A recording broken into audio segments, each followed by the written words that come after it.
जय जिनेन्द्र बंधुओं, सारथी सेवा समूह में आप सभी का स्वागत है। नेहनगर निवासियों को वर्षा युग 2020 में मुनि श्री 108 कुंतु सागर जी मुनिराज व एलक श्री 105 सिद्धांत सागर जी का चातुर्मास प्राप्त हुआ है। धर्म लाभ हेतु एलक श्री 105 सिद्धांत सागर जी आचार्य समंत्रबद्ध स्वामी द्वारा रचित स्वयंभू स्त्रोत की कक्षाएं ले रहे हैं, जिसे आप सभी सारथी सेवा समूह के फेसबुक पेज या यूट्यूब चैनल पर प्रतिदिन प्रातः 8 बजे देख सकते हैं।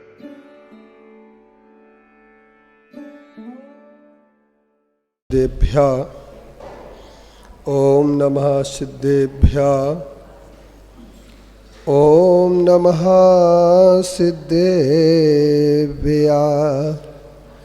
नमो अरियन्तानं नमो सिद्धानं नमो आयरियानं नमो वज्झायानं नमो लोये सब साहुनं नमो लोये सब साहुनं। एसो पंच नमो यारो सर्वव पावपणाशिनो मंगलानं च सव्येसिं परमं हवेयि मंगलम् परमं हवेयि मंगलम्। बोली पंच परमेष्टि भगवान की जय। आचार्य कुंद कुंद गुरुदेव की, आचार्य गुरुवैशी विद्यासागर मुनि महाराज की, 3 कमनों करोड़ मुनि महाराजों की, मुनि श्री कुंतु सागर महाराज की।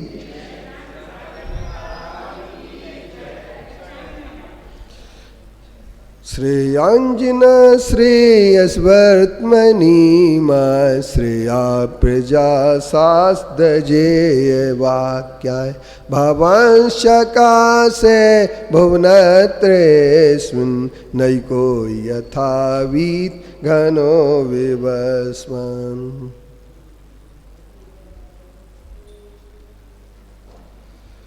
विधिर्विषाक्तो प्रतिषेध रूप प्रमाण मात्रान्तरत् प्रधानम गुणो परो मोक्ष नियाम हेतुर्नया सदेष्टान्त समर्थ नस्ते। विवीक्षितो मुख विवीक्षितो मुख्य इति स्थितेन्यो गुणो विवेक्षो न निरात्मकस्ते तथारिमेत्रानुभयादिशक्तिर्द्वयावधिकारिकरं हि वस्तु। दृष्टान्त सेदा भुवयोर्विवादे साध्यं प्रषेदेन्न तु तादृगस्ति यत्सर्वथैकान्त नियामदृष्टिर् तदीय दृष्टिर्विवत् से एकांत दृष्टि प्रतिषेधितत्वं प्रमाणमात्रान्तर प्रतिषेध सेदिर् न्यायेषु भिर्मो रिपुं निरसो आशीष मोकैवल विभूति सम्राट ततस्तोमर्हन्नस्मिस्तुवारम्। इति शिष्यांसनाथ जिनेन्द्राय नमो नमः। शिवासु पूज्या विदया क्रियासु त्ववास पूज्यास्ते दशेन्द्र पूज्या मयापि पूज्योल्पधिया मुनीन्द्र दीपार्चिषा किं तप्नो न पूज्या न पूज्यार्थस्त्वयिवीतरागे न निन्द्यानाथ विवान्त वैरे तथापि ते पुण्यगुणस्मृतिर्न पुनाति चेत्तं दुरिताञ्जनेभ्यः पूज्यं जिनं पाचतो जनस सावद्दलेशो बहुपुनरासौ दोषाय नालं कणकाविशस् न दूषिकासीत् सेवाम्बुरासम् तुवायं गुणदोष सूते निमित्तमभ्यन्तर्मूले हेतो अध्यात्म व्रतस् तदंगभूत मभ्यन्तरं केवलमप्यलं ते बाह्येतरोपाधि समग्रतेयं कार्येषु ते द्रवगता स्वभावा नैवान्यथा मोक्ष विधेश्च पुंसं तेना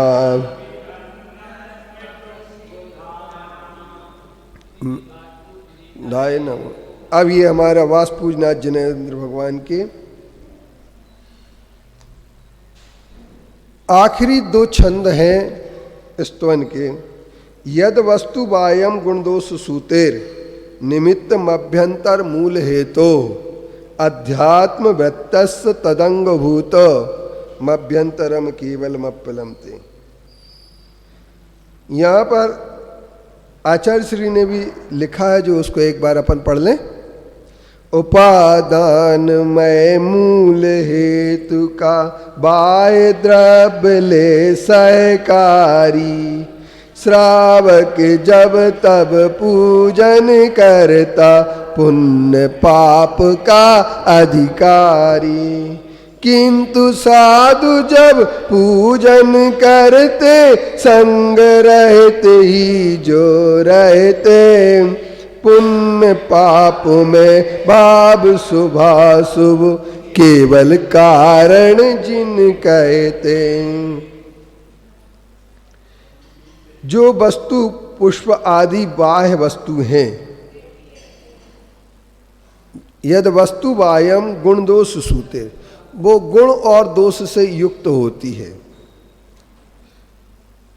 पुण्य और पाप की उत्पत्ति का बहिरंग कारण है। पुण्य भी होता है और पाप भी होता है। हम जल चढ़ाते हैं, चंदन चढ़ाते हैं और क्या क्या चढ़ाते हैं? 8 द्रव्य चढ़ाते हैं। ये बाह्य वस्तु है, लेकिन अभ्यंतर वस्तु क्या है? उसका मूल कारण है। बाह्य तरोपाधि समग्र तेयम कार्य सुते द्रव्यगता स्वभावा नैवान्यथा मोक्ष विधिश्च पुंसाम तेना विबंधस्तुम। ये आगे जाकर के एक बात कह देते हैं कि जो पुण्य पाप का कारण निमित्त में बहिरंग वस्तु है और अध्यात्म वृत्ति में अंतरंग वस्तु कारण बनती है। और अध्यात्म वृत्ति किसे कहते हैं? तो यहाँ पर अध्यात्म शब्द जो डाला गया है, ये हजारों वर्ष पहले डाला गया और इस शब्द का अर्थ उन्होंने अंतरंग लिया है।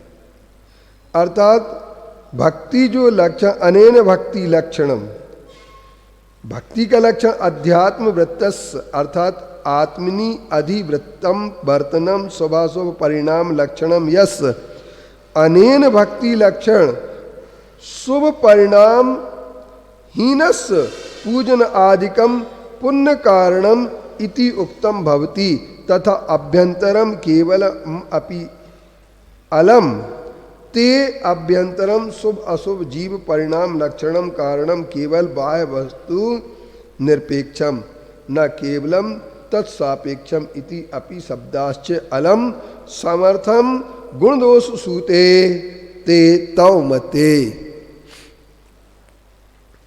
ये जो यहाँ पर 2 कारण बताए गए हैं, एक बाह्य कारण और एक अभ्यंतर कारण।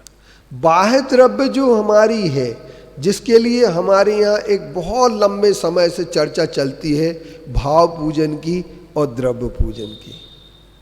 तो लोगों ने भाव पूजन का अर्थ क्या ले लिया और द्रव्य पूजन का अर्थ क्या लिया, ये तो वो लोग जाने। उन्होंने क्या अर्थ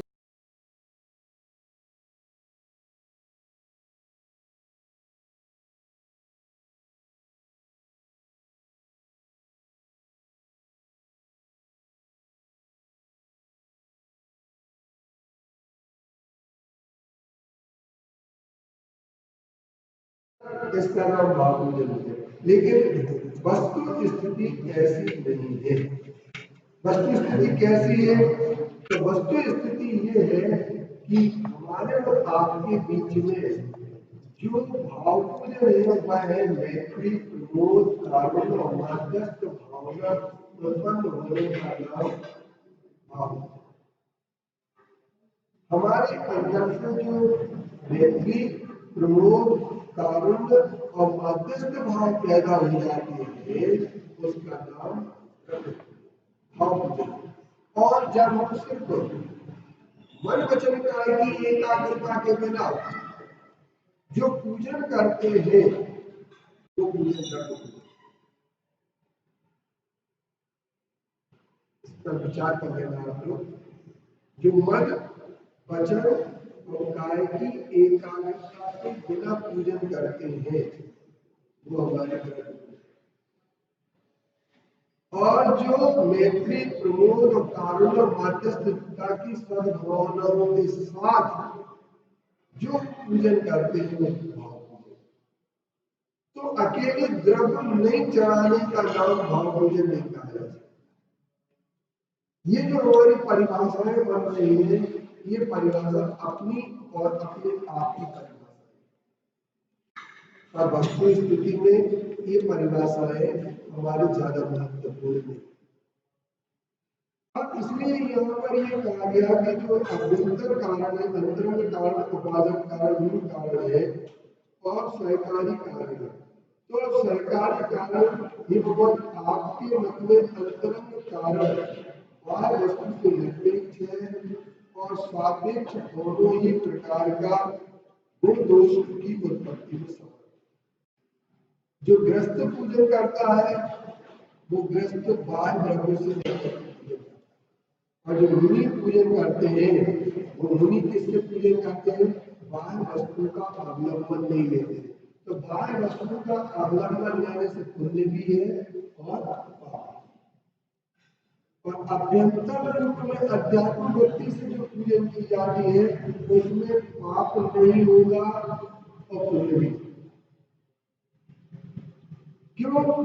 कि वो शुद्ध उपयोग के साथ में जो पूजन करेंगे तो शुद्ध उपयोग के साथ में पूजन करने से वहां पर पुण्य पाप की दोनों की प्रवृत्ति खत्म हो जाती है। इसलिए उन्होंने कहा है बाह्य करोपाधि समग्र देया कार्य सुते द्रव्यगता स्वभाव न योनिता मोक्ष विधिश्च पुरुषार्थी नाम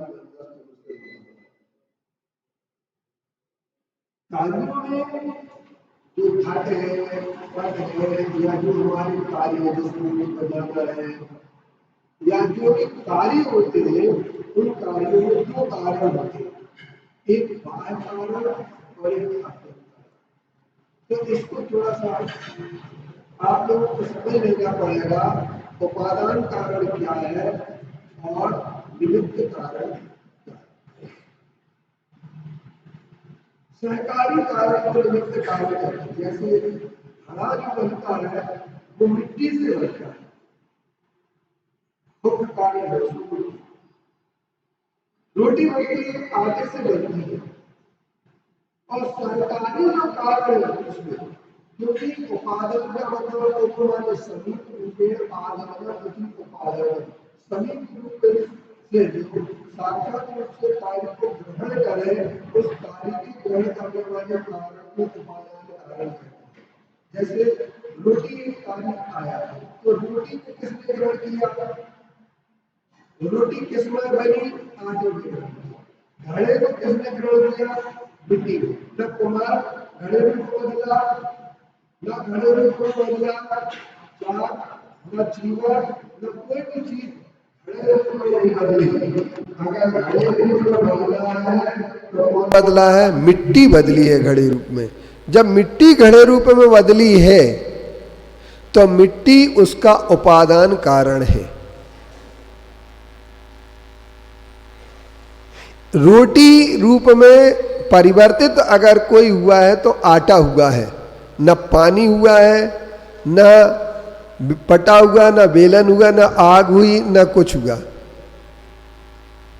तो ये जो दो कारण हैं इन बाह्य और इतर अर्थात अभ्यंतर कारण दोनों कारणों के जो आपके मत में जीवादि द्रव्य स्वभाव हैं वो अन्य प्रकार से घटादि विधि ही नहीं, किंतु मोक्ष अभिलाषी पुरुषों के लिए मोक्ष की विधि भी नहीं होती। इसलिए हे परम ऋषि से जो युक्त आप गणधर जनों की वंदनीय हैं, गणधर आदि वंदना जिनकी करते हैं वो वासपूज्य भगवान हैं, और वासपूज्य भगवान के लिए यहाँ पर वंदनीय बता करके एक बहुत अच्छी बात बता दी। अर्थात जो बीतरागी होते हैं, सर्वज्ञ होते हैं, हितोपदेशी होते हैं, उनकी उपासना करने में बाह्य वस्तु ही अपन ने आधार मान ली और इसमें झगड़े होना शुरू हो गए। मंदिर में जितने भी झगड़े होते हैं पुजारियों की, वो किस बात के लिए ले होते हैं? द्रव्य को लेकर के। अरे यार हमें बादाम ही नहीं चढ़ा दी उनने, बेई चढ़ा गए। एक बार मुझे याद आ रहा है, मंडी बमोरा एक सागर जिले में है। उस मंडी बमोरा में मेरे ब्रह्मचारी अवस्था में 2 विधान हुए, सिद्ध चक्र विधान। एक विधान हुआ सामाजिक, जिसमें सब व्यक्तियों को अपनी अपनी द्रव्य लाना थी, और दूसरा व्यक्ति हुआ विधान अजित बड़कुल जी का, जिन्होंने कह दिया जिसको जितनी चढ़ाना उतनी चढ़ाओ। तो हमने दोनों विधानों को बड़ी गौर से देखा। डॉक्टर साहब चंद्र कुमार जी, पहले विधान में महिलाएं 1 डिब्बी अपना चावल और द्रव्य लाएं, 1 डिब्बा, उसमें उन्होंने 1024 पूरे अर्घ चढ़ा दिए 1 डिब्बे द्रव्य में। और दूसरे विधान में मैंने देखा कि थाली की थाली खाली हो गई, पर वो द्रव्य पर लड़ाई होती रही। और द्रव्य पर लड़ाई इस बात का, तुमने बादाम चढ़ा दी, तुमने हमें नैवेद्य नहीं दी, तुमने हमें ये नहीं दिया। तो बाह्य द्रव्य अगर अपन जितनी अच्छे से अच्छी चढ़ाएंगे, वर्तमान में हम लोग सोने चांदी की ओर चले गए कि चांदी की द्रव्य से पूजन करेंगे तो बहुत शुभ होगा, चांदी सोने की माला से अगर हम मंत्र फेरेंगे तो बहुत शुभ होगा। ये बाह्य है, इनमें मत उलझो, ये पुण्य और पाप दोनों के कारण है। लेकिन आजकल क्या हो गया, जो प्रतिष्ठाचारी वगैरह है वो भी इसी तरीके की व्याख्याएं करते हैं कि लोग सिर्फ बाह्य वस्तु में ही उलझ के रह जाते हैं, अभ्यंतर कारण में जाते नहीं है। पूजन के 2 साधन है, एक साधन नहीं है पूजन का, बाह्य अकेला नहीं है। किसी भी कार्य उपासना करने में बाह्य अकेला कारण नहीं माना जा सकता है। लेकिन बाह्य में उलझ करके रह गए हम लोग, अभ्यंतर की ओर हमारी दृष्टि ही नहीं है। अध्यात्म वृत्तस्य तदंग भूतो, अध्यात्म वृत्ति की ओर दृष्टि नहीं है। और ये अध्यात्म क्या होता है?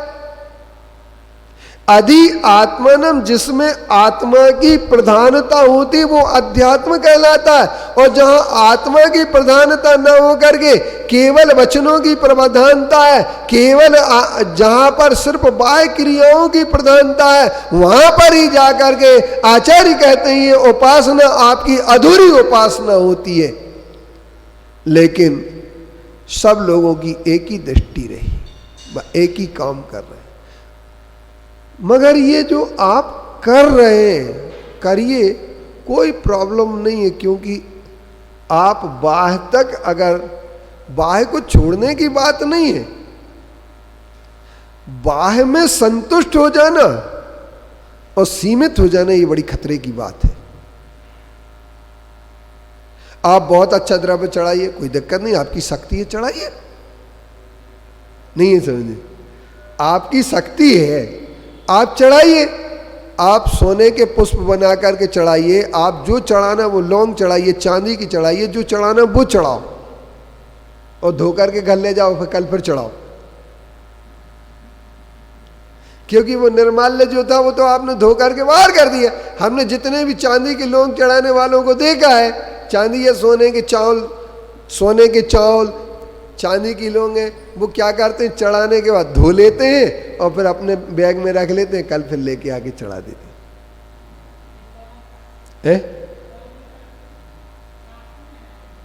जी पाप है। अब वो ही तो मैं कह रहा हूं, पाप है कि नहीं है ये बातें कहा। उन्होंने धो दिया ना तो पानी चढ़ा दिया, अपनी चांदी ले गए। तो भगवान के साथ ये क्या हुआ? भगवान को कोई फर्क नहीं पड़ने वाला, तुम चांदी चढ़ाओ चाहे सोना चढ़ाओ चाहे कुछ भी चढ़ाओ। भगवान ने कभी, अच्छा एक बात बताओ, तुम किसके लिए चढ़ाते हो?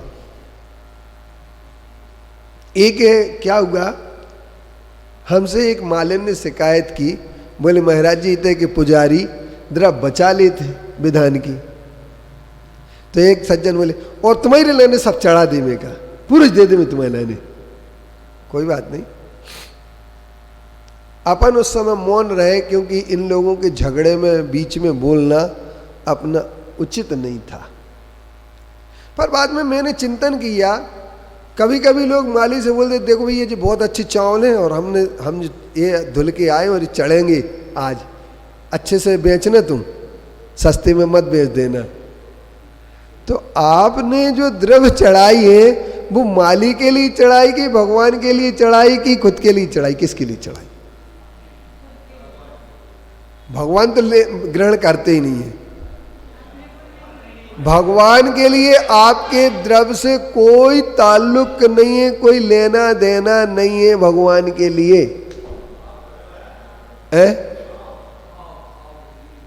अरे तो भाव तो है, मैं मान रहा हूं, लेकिन मैं पूछ ये रहा हूं कि भगवान को चढ़ाने से कोई मतलब है? तो आपने भगवान के लिए नहीं चढ़ाई। अब फिर चलो आगे बात सोचो और दूसरी तरीके से सोचो। माली के लिए चढ़ाई तो आपने बहुत गलत किया। आपका पुण्य अगर बाह्य द्रव्य में है तो आचार्य समंतभद्र देव कहते उसमें पाप भी है। दोनों चीजें कही ना। अभी एक आपने अगर ध्यान दिया हो, यद वस्तु वायम गुण दोष सूतेर निमित्तम अभ्यंतर मूल हेतु अध्यात्म वृत्त से तदंग हो तो अभ्यंतरम केवल मप्पलम थे।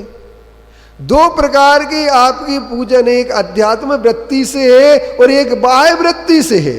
बाह्य वृत्ति से जो आप द्रव्य चढ़ाएंगे वो बाह्य वृत्ति से प्रवृत्ति आत्मक होगी और अध्यात्म वृत्ति से निवृत्ति आत्मक होगी। और भगवान की जो आपने उपासना की है इस पर आप चिंतन करना जो लिखा है बासपूजनाथ भगवान, क्योंकि इसमें दो अपेक्षाएं, श्रावक की अपेक्षा भी है और साधु की अपेक्षा भी है।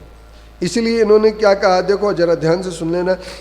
आचार्य श्री ने क्या लिखा है, उपादानमय मूल हेतु का बाह्य द्रव्य ने सहकारी, श्रावक जब तब पूजन करता पुण्य पाप पुण्य का अधिकारी। ये किसने लिख दिया? जब ध्यान से सुनना।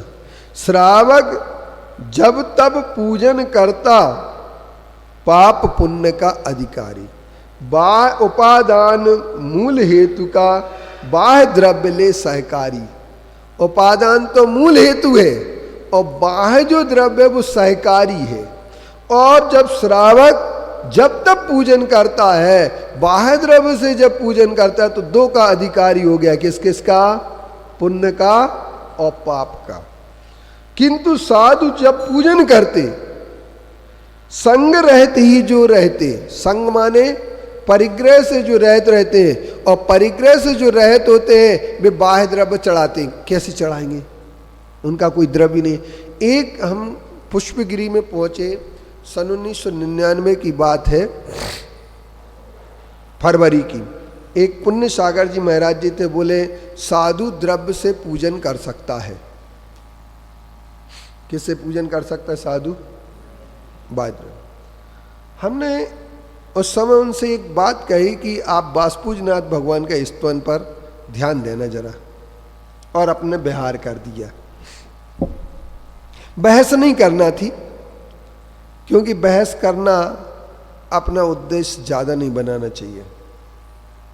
हमने जब ये जो है ना चौथा श्लोक जो कहा गया है कि साधु जो होता अध्यात्म वृत्ति से उपासना करेगा, पूजन करेगा, जिस द्रव्य पर उसका अधिकार नहीं है वो द्रव्य कैसे चढ़ाएगा? नहीं आया आपकी समझ? किसकी लेके द्रव्य चढ़ाएगा? श्रावक से मांगेगा क्या?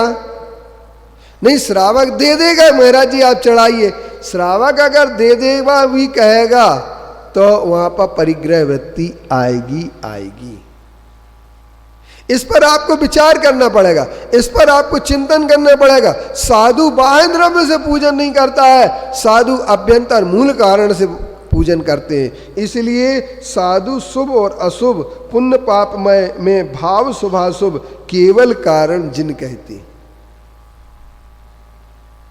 ये अभ्यंतर दो प्रकार की बातें यहां पर दी और पन्नालाल जी साहित्याचार्य जी ने भी इसका आप भावार्थ अगर देख लें कि कार्य की उत्पत्ति में अंतरंग और बहिरंग दो कारण आवश्यक माने गए हैं।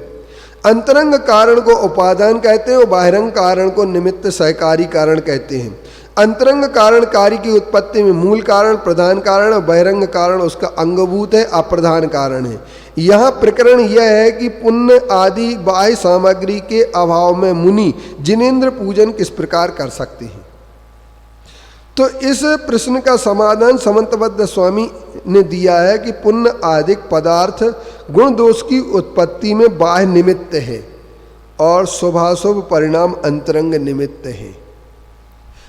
अब जो हमारी बाह्य वस्तु जो है वो पुण्य पाप के कारण में है और वहाँ पर जो अंतरंग हैं, पुष्प आदि अपन ले, फूल ले लिए, ये ले लिए, वो ले लिए, तो लड़ाई सारी की सारी हमारी जितने 20 पंथ और 13 पंथ की लड़ाई है डॉक्टर साहब चंद्र कुमार जी, वो सिर्फ बाह्य द्रव्य में है। ये नहीं चढ़ाना, ये चढ़ाना, इसकी लड़ाई है। नहीं आई आपकी समझ? भाई जैसे मान लीजिए अभिषेक करना, जल से करो या दूध से करो या दही से करो, इससे करो, जिससे करो तुम करो, लेकिन जो द्रव्य उसी में तो उलझे ना अपन कि हम दूध से करेंगे, इससे करेंगे। श्रावक के व्रत में जो है उसके आधार पर करे वो तो अच्छा रहेगा। अब पुष्प आदि के अभाव में भक्ति रूप अंतरंग कारण अकेला भी पुण्य का कारण हो सकता है। अंतरंग कारण बहिरंग कारण से निरपेक्ष और सापेक्ष दोनों ही अवस्था में कार्यकर होता है और बहिरंग कारण अंतरंग कारण से सापेक्ष ही कार्यकर होता है। यहाँ मूल को केवल के साथ अपि शब्द भी जोड़ दिया और संस्कृत टीका में इसकी व्याख्या की है कि अभ्यंतरम शुभाशुभ परिणाम लक्षणम कारणम केवल बाह्य वस्तु निरपेक्षम न केवल तत्सापेक्षम इति अपि शब्दार्थ। जीव के शुभाशुभ परिणाम रूप अंतरंग कारण केवल बाह्य वस्तु से सापेक्ष ही नहीं है किंतु बाह्य वस्तु से निरपेक्ष होकर भी गुणदोष की उत्पत्ति में समर्थ है। इससे स्पष्ट है कि समंतबद्ध देव को न यह इष्ट है कि केवल उपादान कारण से कार्य होता है, न यह भी स्पष्ट है कि केवल बाह्य कारण से कार्य नहीं होता है। ये वे आमतौर पर कार्य की उत्पत्ति के लिए अंतरंग और बहिरंग दोनों कारणों में की समानता पूर्णता आवश्यक समझते हैं और किसी खास स्थिति में किसी व्यक्ति विशेष के किसी खास कार्य की उत्पत्ति में किसी बाह्य कारण के बिना भी हो सकती है, यह भी स्वीकृत करते हैं। यानी हमारे लिए सिर्फ बाह्य द्रव्य चढ़ाना पूजन के लिए जरूरी है ऐसा नहीं है, बाह्य वस्तु के बिना भी पूजन संपन्न हो सकती है। लेकिन चूंकि श्रावक हैं इसलिए बाह्य वस्तु निमित्त मात्र मानी जाती है। अब हमारे जो साधु होते हैं, हमारे साधु परमिष्टि जो होते हैं, वो हमारे साधु परमिष्टि क्या कहते हैं? वो पूजन भावों से करते, भक्ति करते हैं और 10 भक्ति करके ही पूजन करते हैं। और 8वीं शताब्दी के पहले पहले तक सिर्फ 10 भक्ति पढ़ के पूजन होती थी। लेकिन इसके बाद कई पंथों के भारतीय दर्शन जो है ना कई प्रकार के आए और जैनों को उनके साथ समन्वय कराने की दृष्टि से आचार्य जिनसेन जी ने एक सूत्र सामने रख दिया, जिस क्रिया के करने से सम्यक दर्शन की हानि न हो उस क्रिया को किया जा सकता है। ये एक पैमाना और मानदंड रख दिया कि जिससे सम्यक्त की हानि न हो।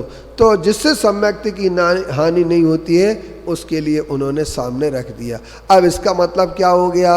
इसका मतलब ये हो गया कि आप लोग जो है ना पूजन जो करते हैं उस पूजन में आप वह कार्य कर सकते हैं जिससे सम्यक्त की हानि ना हो। तो उस आधार पर अष्टद्रव्य भी चढ़ाएं तो सम्यक्त की हानि नहीं, जल से अभिषेक करें तो सम्यक्त की हानि नहीं, और पंचामृत अभिषेक भी करें तो सम्यक्त की हानि नहीं है, पर महाहिंसा का दोष है। इसलिए वो हिंसा में धर्म मानना भी जो होता है वो एक तरीके से पाप हो जाता है, मिथ्यात्व के अंतर्गत आ जाता है। इसी कारण से हिंसा, और अगर महिला अभिषेक करती है तो महिला अभिषेक करने में एक बहुत बड़ी बाधा है। वो बाधा क्या है? जो कोर्ट में जाकर के रखी गई, हाई कोर्ट इंदौर में, वो बाधा ये है कि महिला और पुरुष के सामने जब निकटता बनती है तो ब्रह्मचर्य में दोष का प्रसंग आता है। क्या आता है? ब्रह्मचर्य में दोष का प्रसंग आता है, क्योंकि भगवान की मूर्ति बालक अवस्था की नहीं है। भगवान की जो मूर्ति है वो बालक अवस्था की नहीं है। बालक अवस्था तो कब थी? जब वो पांडुक शिला पर थे। जन्म कल्याणक जब था तब तक उनकी बालक अवस्था थी। लेकिन इसके बाद जब वो तपस्या के लिए निकल गए, अरिहंत अवस्था को प्राप्त कर लिया, तब उनकी अवस्था बालक अवस्था नहीं हो सकती। और ऐसी अवस्था में सील के 18,000 दोषों के अंतर्गत काष्ठ, शैल और पुस्त के नाम से भी दोष बताए गए हैं, और उन सब दोषों का प्रसंग आ जाएगा। तो पापा चरण तज नहन करता चित्त में ऐसा धरूं, साक्षात श्री अरिहंत का मानो नहन परसन करूं। अगर आपने एक बात पर विचार किया हो कि भगवान की हम जो पूजन करते हैं, अभिषेक करते हैं, तो किस लिए करते हैं? कि पापाचरण का नाश हो। अभी मैं गैरतगंज गया तो एक बात मुझे याद आ गई। गैरतगंज में 97 में मैंने चातुर्मास किया था, और उस चातुर्मास में एक बात लिखवा दी कि जो शराब पीते हों वो अभिषेक ना करें। तो एक व्यक्ति हमारे पास आए, बोले ये किसने लिखा है, किसने लिखवाया, ये किसकी हिम्मत है? तो मैंने कहा लिखवाया तो मैंने है। बोले मैं शराब पीता हूँ और अभिषेक करूँगा, जिसको जो दिखे वो कर ले। क्या कहा? मैं शराब पीता हूँ और अभिषेक करूँगा, जिसको जो दिखे वो कर ले। मैंने कहा एक बात है, कोई कुछ नहीं करेगा, भगवान आपके हैं, आपके बाप के हैं। भगवान आपके हैं और आपके बाप हैं, कोई कुछ नहीं करेगा, आप करिए अभिषेक। लेकिन एक बात, प्रश्न इस बात का, अभिषेक करते क्यों हैं? आपके अभिषेक करने का उद्देश्य क्या है? सिर्फ समाज में ये बताना कि मैं भगवान का उद्देश्य, यदि आप शराब पीते हैं और फिर भी आप अभिषेक करते हैं तो आप पुण्य के लिए कर रहे हैं कि पाप के लिए कर रहे हैं? किस लिए कर रहे हैं? अभिषेक करने का आपका उद्देश्य क्या है? क्या समाज में सिर्फ आपको ये सिद्ध करना कि मैं शराब नहीं पीता हूं इसलिए अभिषेक कर रहा हूं? तो आप खुद अपने मुंह से कह रहे हैं कि मैं शराब पीता हूं और अभिषेक करूंगा, तो ये बात तो आपकी सिद्ध नहीं। दूसरे नंबर, यदि आप ये कहते हैं कि नहीं मैं शराब पीता हूं फिर भी अभिषेक करूंगा, भगवान को भ्रष्ट करने के लिए कर रहे हैं या खुद को भ्रष्ट करने के लिए कर रहे हैं? भगवान भ्रष्ट होने वाली नहीं है, क्योंकि वो अपवित्र नहीं होने वाले, उनकी पवित्रता तो हमेशा कायम है, लेकिन तुम अपने मन की पवित्रता पैदा करने के लिए अभिषेक कर रहे हो। यदि तुम अपने मन की पवित्रता पैदा करने के लिए अभिषेक कर रहे हो तो शराब पीने वाले व्यक्ति की मन की पवित्रता कभी नहीं हो सकती, मांस खाने वाले व्यक्ति की मन की पवित्रता कभी नहीं हो सकती है। अब अगर आपको अभिषेक मन की पवित्रता प्राप्त करने के लिए करना है तो आप करिए, पर उसके पहले आपको, क्योंकि ये यत्रस अति परिहरणार्थम क्षौद्रम पिष्टम प्रमाद परिहृते मध्यम च वर्जनीयम जिन चरणों शरणमुपयाति। आचार्य समंतभद्र देव ने रत्नकर्णक श्राप का 4 में लिख दिया है कि जो मांस होता है वो तरस जीवों की हत्या से उत्पन्न होता है। तरस हति परिहरणार्थम क्षौद्रम पिष्टम प्रमाद परिहृते, और जो क्षौद्र होता है, मधु होती है, उसमें भी तरस जीवों की घात होता है, और इसके उपरांत जो शराब होती मदता पैदा करती है। इन 3 चीज़ों का सेवन करने वाला कभी जिनेंद्र देव के चरणों की शरण में नहीं जा सकता है। इसका मतलब है हम अभिषेक कर रहे हैं तो किस लिए कर रहे हैं? पाप चरण। और जब महिला अभिषेक करेगी और अगर सील में दोष आएगा तो पाप नष्ट करने के लिए अभिषेक करेगी कि पाप बांधने के लिए करेगी? है? तो इस पर विचार किया जाए, और इस पर कोर्ट में भी निर्णय दे दिया कि जिस पंथ में अभिषेक महिला नहीं करती है उसमें आप करें, नहीं अगर करने से कोई रोकता है तो ये आपके मौलिक अधिकार का हनन नहीं है। इसीलिए आप सब लोगों को विचार करना चाहिए कि पूजन में बाह्य द्रव्य का महत्व कितना है और अभ्यंतर परिणामों की निर्मलता का महत्व कितना है। ये वासपूजनाथ भगवान के जिनेंद्र देव के इस भक्ति और स्तवन करके ये पूर्ण किया गया। कल विमलनाथ भगवान का पूर्ण रूपेण बहुत वस्तु तत्व के न्याय और तर्क के आधार पर कल से चलेगा हमारा विमलनाथ भगवान का। बोलिए पंच परमेष्टि भगवान की, आचार्य कुंद कुंद गुरुदेव की, आचार्य गुरुवैशी विद्यासागर मुनि महाराज की, मुनि श्री कुंतु सागर महाराज की। जावाणी के ज्ञान